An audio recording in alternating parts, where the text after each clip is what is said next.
जय दोस्तों, स्वागत है आप सभी का हमारे YouTube चैनल शिक्षा नीति में। आशा करता हूं कि आप मस्त होंगे और अपने एग्जाम की तैयारी जबरदस्त तरीके से कर रहे होंगे। कल हमने कमेंट में एक सवाल दिया था आपको और कुछ ने उसका आंसर दिया और देखते हैं उसी सवाल को। अच्छा सवाल है, इंपोर्टेंट सवाल है, देखते हैं।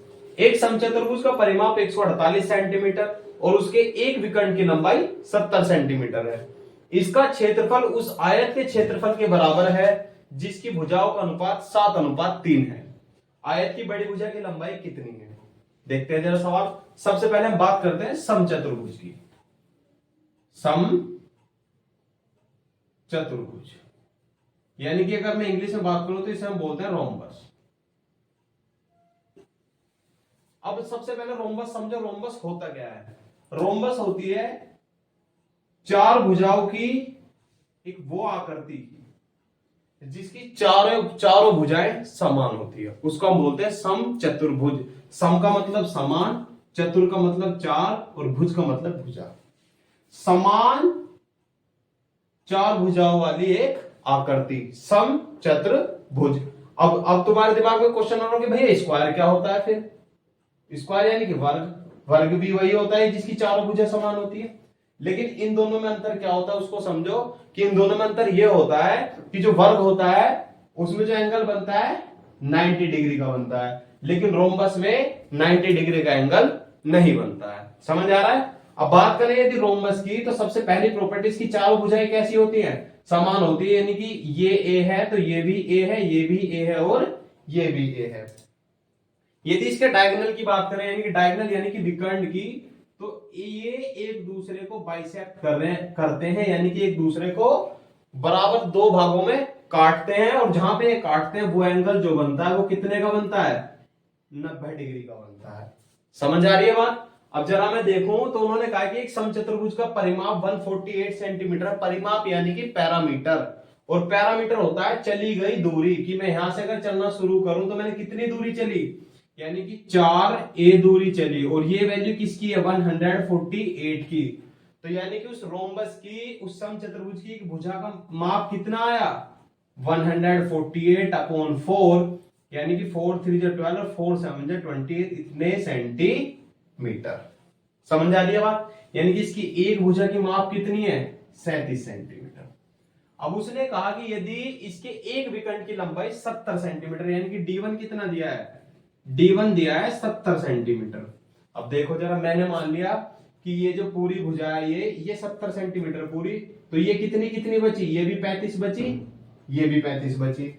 अब देखो जरा, ये 90 डिग्री का है, ये एक ट्रायंगल बन रहा है। अब मुझे ये वाली वैल्यू चाहिए, ये वाली, इसको मैंने मान लिया ये x है।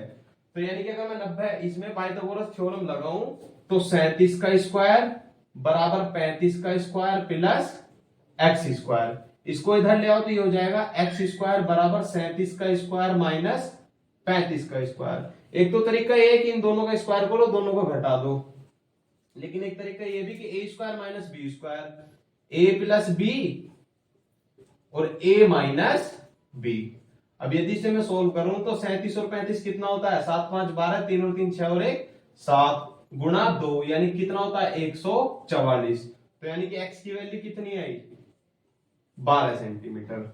यदि ये 12 सेंटीमीटर है तो ये भी कितनी है? 12 सेंटीमीटर। अब ये 12 सेंटीमीटर है, यानी कि D2 की वैल्यू कितनी आई? D2 की वैल्यू आई 24 सेंटीमीटर। और D1 की वैल्यू कितनी दी थी? D1 की वैल्यू दी थी 70 सेंटीमीटर। समझ आ रही है बात?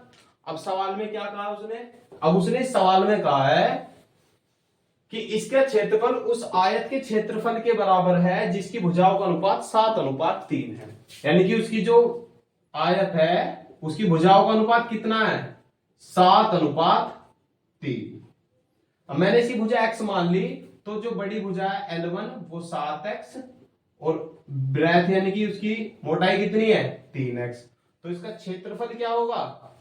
7x मल्टीप्लाई 3x बराबर, अब जो रोम्बस है, जो चतुर्भुज है, उसका क्षेत्रफल क्या होता है? Half D1 into D2। तो 7 या 21 x स्क्वायर बराबर हाफ D1 की वैल्यू कितनी है? 70 गुणा d2 की वैल्यू कितनी है 24। इसे सोल्व कर लो, 2 से कितनी बार 12 बार, और एक्स स्क्वायर बराबर 70 गुणा 12 बटे 21। 7 से कितनी बार 10 बार, और 7 से कितनी बार 3 बार, और 3 से कितनी बार 4 बार, यानी कि ये आया एक्स स्क्वायर बराबर 40। तो एक्स की वैल्यू कितनी है अंडर रूट 40। जब इसे बाहर निकालेंगे तो क्या आएगा ये 2 रूट 10। इतने सेंटीमीटर। क्या पूछा है, आयत की बड़ी भुजा की लंबाई कितनी, बड़ी भुजा कितनी है 7x। तो आंसर कितना आ गया 7 गुणा 2 अंडर रूट 10, 7 दूनी 14 अंडर रूट 10 सेंटीमीटर। आशा करता हूं समझ आया होगा, और इंपोर्टेंट सवाल है, फॉर्मूले भी इंपोर्टेंट है, ध्यान से देख लेना। बढ़ते हैं अगले सवाल की तरफ।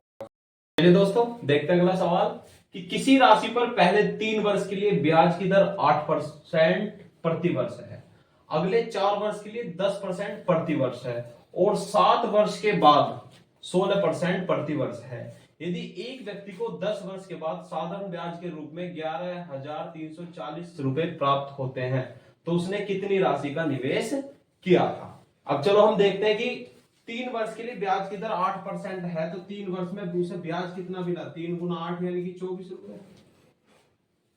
अब आगे कह रहा है कि 4 वर्ष के लिए 10% है, यानी कि 4 वर्ष में उसे कितना ब्याज मिला, 4 गुना 10 यानी कि 40 रुपए।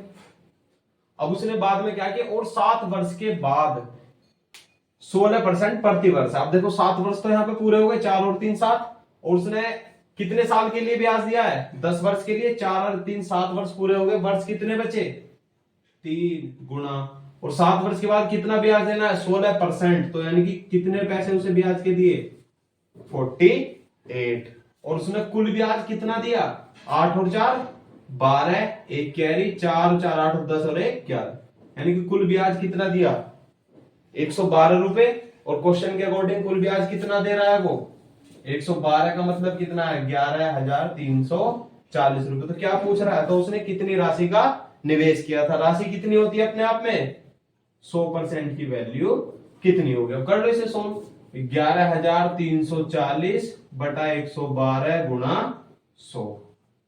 अब काट लो, 4 से काट लो इसे, तो 4 दूनी 8 और 4 अट्ठे 32, 4 से कितनी बार 25 बार। अब फिर से 4 से काट लो, 4 सत्ते 28, और 4 दूनी 8 3 3 4 अट्ठे 32, कितना बचेगा 1 और 4 4 तिया 12 और 4 पंजे 20। 7 से काट लो इसे, 7 चौक 28 0 और 7 पंजे 35, यानी कि 405 गुणा 25। अब यदि इसकी गुणा इसमें करूं 25 पंजे 125, गुणा कर लो, 5 पंजे 25, 5 चौक 20 गुणा 2 पंजे 10 और 2 चौक 8, जोड़ दो 5 2 1 8 और 2 10, यानी कि कितने पैसे थे उसके 10,125 रुपए। अच्छा सवाल है, कोशिश करते रहना। बढ़ते हैं चलिए दोस्तों देखते हैं अगला सवाल कि धातु के खोखले गोले की बाह्य और आंतरिक त्रिज्याएं क्रमशः 10 सेंटीमीटर व 6 सेंटीमीटर है। यदि इसे पिघलाकर 2 सेंटीमीटर त्रिज्या की ठोस छोटी छोटी गेंदें बनाई जाती हैं तो गेंदों की संख्या कितनी होगी। सबसे पहले एक बात मेरी हमेशा याद रखना, यदि किसी चीज से कोई चीज बनाई जा रही है तो उसका जो आयतन होता है वो हमेशा बराबर होता है। आयतन मतलब समझते हो, आयतन का मतलब समझो कि जैसे मैंने एक 5 किलो का गोल लड्डू बनाया, कितने किलो का बनाया 5 किलो का। अब उस जो लड्डू की शेप, अगर उस शेप को बदल कर किसी और शेप में कर दूं तो रहेगा तो वो 5 किलो का, चाहे उसे मैं चकोर शेप में कर दूं चाहे ट्रायंगल शेप में कर दूं, लड्डू का जो आयतन है जो वेट है वो तो उतना ही 5 किलो ही है। वही चीज इसमें है कि किसी भी चीज को पिघला के किसी भी चीज में वो परिवर्तित करे तो हमें उसका हमेशा आयतन बराबर रखना है। अब बात करें खोखले गोले की, तो खोखले गोले का जो आयतन होता है कभी समझाऊंगा इसे डिटेल में, भी फिलहाल में फॉर्मूला याद रखो, ये भी समझा दूंगा कि ये फॉर्मूला आया कैसे, लेकिन बाद में भी वक्त कम है, जितना दम है लगा दो। कुछ लोगों को मैं जगाता हूं, कुछ लोगों को तुम जगा दो। तो देखते हैं इस डायरेक्ट फॉर्मूले को कि 4/3 पाई बड़े आर की क्यूब माइनस छोटे आर की क्यूब, ये फॉर्मूला डायरेक्टली याद रखना। और बात करें अगर गोले के आयतन की, तो इसका गोले का आयतन होता है 4/3 पाई आर की क्यूब। अब जरा देखो, अब उसने कहा है कि एक बड़ा गोला है, खोखला गोला है, उसका आयतन है 4/3 पाई आर माइनस आर की क्यूब। अब इससे छोटी छोटी गोलियां बनाई गई। कितनी गोलियां बनाई गई? मैंने मान लिया n गोलियां बनाई गई। और उन n गोलियों का आयतन कितना है? 4/3 पाई r की क्यूब। बात समझ आ रही है? अब जरा समझो, देखो 4/3 पाई, 4/3 पाई, इससे पूरा का पूरा कैंसिल हो गया। सबसे अच्छे सवाल होते हैं, फॉर्मूला याद हो तो बस मान लो ऐसे हो जाता है। ये मान लो कि एग्जामिनर चाह रहा है कि हमारा सिलेक्शन हो, और सिलेक्शन कब होगा? जब फॉर्मूला याद होगा। तो mensuration is depend only on formula. तो फॉर्मूला अच्छे से याद करते रहना। अब r की क्यूब यानी कि बड़ा r यानी कि 10 की क्यूब माइनस 6 की क्यूब बराबर n गुणा, अब जो बनाया है उसकी त्रिज्या कितनी दी है? 2, और इसको बोलते हैं 2 की क्यूब। अब इसको सोल्व कर लो। 10 की क्यूब कितनी होती है? 1000। 6 की क्यूब कितनी होती है? याद होगी होंगी अब तक तो। 6 छंग 36 और 36 छक्के 216 बराबर 2 की क्यूब कितनी है? 8 है। यानी कि मैं इसे इस तरह से भी लिख सकता हूं 8 है बराबर। अब 1000 में से 216 घटा लो, 10 में से 6 गई 4, 9 में से 1 गया 8, और 9 में से 2 गए 7, यानी कितना आया?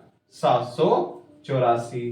तो n का मान कितना आया? 784/8। 8 नी 72 और 8 अट्ठे 64। कितनी गोलियां बनेगी टोटल? 98। बढ़ते हैं अगले सवाल की तरफ। देखिए दोस्तों, आज का आखिरी सवाल, और कमेंट बॉक्स में आप आंसर देंगे इसका, और मिलते हैं अगली क्लास में नए सवालों के साथ। जय हिंद, जय भारत।